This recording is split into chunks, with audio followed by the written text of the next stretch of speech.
At Home in North Branch by Arleta Richardson. Chapter 13. A Grim Discovery. "Do you have time to go out with me in the morning, Len?" Jerome asked as they sat in front of our fire the next afternoon. "The shack hasn't been used since that area was cleared, so we'll probably not find much. But if Cy Lawton is hiding out, I certainly want to talk to him." "Does Roland know that you're aware he was there the night of the fire?" I asked. "I'm sure he doesn't," Jerome replied. "He doesn't know that anyone saw him. He's already announced his intention of going north to Wisconsin as soon as the investigation is closed. There will be nothing to hold him here unless we learn more than we know now. He's so open and self-assured that you wonder if we've misjudged the man," Len said. "He certainly doesn't seem to have anything to hide." "It's that kind of confidence that will trip a man up," Jerome said. "Once he's sure no suspicion can be attached to him, he'll relax his guard. That's when I hope to be present." Len was ready to leave early the next morning. As we prayed together after breakfast, he asked God for guidance. "Lord," he prayed, "you know what has gone on before and what lies ahead. We ask that the proper persons be apprehended for this crime and that justice will be done. If Roland Brewer is involved, may he be repentant and confess to it. If there is another solution, we ask that you would reveal it according to your will. Be with Cy and Elizabeth and lead them to come forward with what they know." My presence was in school that morning, but my thoughts were with the men. I had difficulty keeping my mind on the children's activities and questions.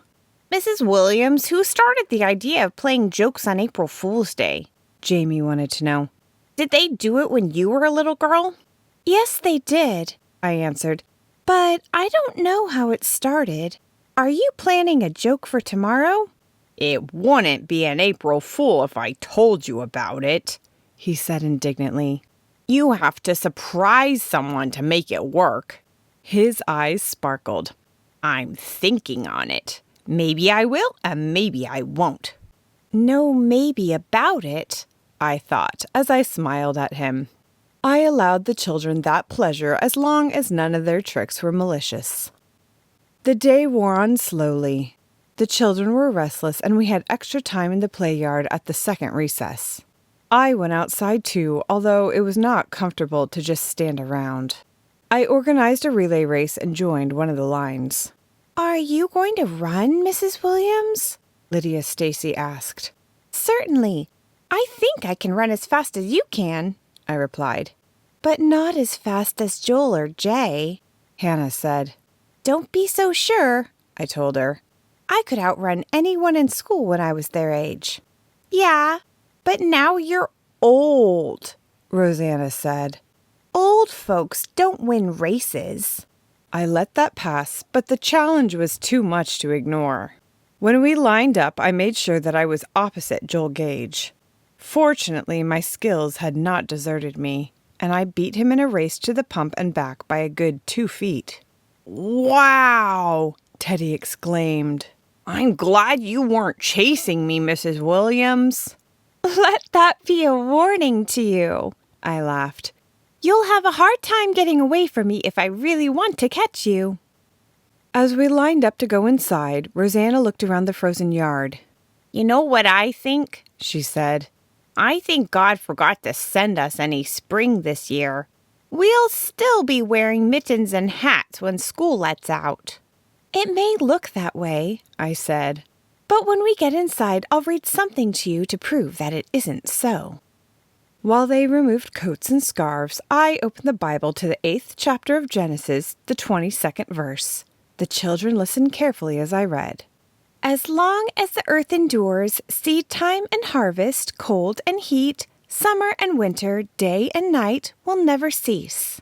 "Well, that's good to know," Edward commented. "I guess we can depend on it if God said so." "I guess you're right," I agreed. "Remember back in October when you told us the almanac predicted a long, cold winter, Toby?" He nodded. "That was just a guess based on what has happened before. But God knows how it will be. Aren't you glad we can trust him?" They all agreed, and I smiled at Daniel, remembering his startling comment at the beginning of school a couple of years before. We don't know if there's a God. I silently thanked the Lord that he and his family knew now, and we turned our attention to learning a poem about springtime. Sarah Jane stopped in while I was getting things ready for the next day. All the children had gone home, and she flopped down on a front desk. "What do you have against going home when school is out?" she inquired. "Are you really this devoted to your career?" Just because you lead a pack out the door every afternoon, you needn't think that every teacher has an easy life, I retorted. Actually, it's not devotion. Since I have to wait for Len anyway, I might as well do my work here as to lug it home. I have more important things to do in my evenings. Such as? My answer had to wait because at that moment Len walked in. By the look on his face, I knew that his news was not good. "It's all over," he said. "The investigation is complete." "Did you find Cy Lawton out there?" I asked, fearing what the answer would be. He nodded, then told us what they had discovered. Cy's body, frozen to death, in a corner of the shack. We were appalled, but what followed shook me even more. "We were ready to leave and come back to town for help," Len continued, "when we saw Roland coming through the trees. There's no back door in that shack and no place to hide inside. We knew if we were going to find out why he was there, we'd have to get out." "This is a case of pray, preach, or die, Len," Jerome had said. "How are we going to get to the back of this place without his seeing us?" "And I did pray, I'll tell you," Len told us. "I didn't know what the Lord would do, but I was sure he would arrange something." We watched through a crack in the door, and just before Roland got to the clearing, a huge clump of snow slid from the trees and landed on his head. Before he could recover and find out what hit him, we dashed around to the side of the cabin. "You pray even better than you preach, Len," Sarah Jane exclaimed. "Then what happened?" "We stood outside until Brewer had been in there for several minutes. Then we walked in. He was pulling money out of the wall and putting it in a bag. When he turned and saw us standing there, I declare he aged 10 years and 2 seconds. I hope I never see a look like that on any man's face again." "Did he admit everything?" "He had no choice." "Oh, I'm glad he didn't try to kill you," I said. "He's a thief and a con man, but I didn't think Roland would murder anyone," Len replied. "He'd been planning this whole thing since the day he got here. Jerome and Myra will come over when Thomas gets home, and we'll tell you all about it." I looked around the schoolroom with a heavy heart. 5 of my children will suffer because of it, I said. Not to mention Agnes and Elizabeth and all the other people he has touched in this town. "What about Elizabeth?" Sarah Jane asked.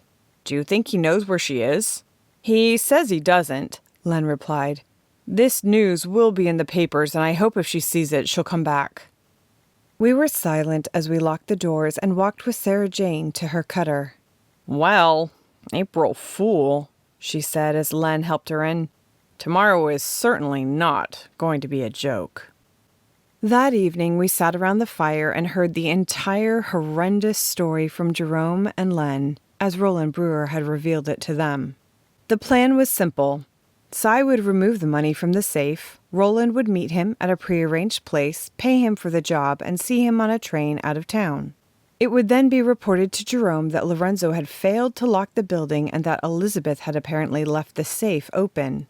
Then he, Roland, would direct the authorities to the place where Cy Lawton was in hiding.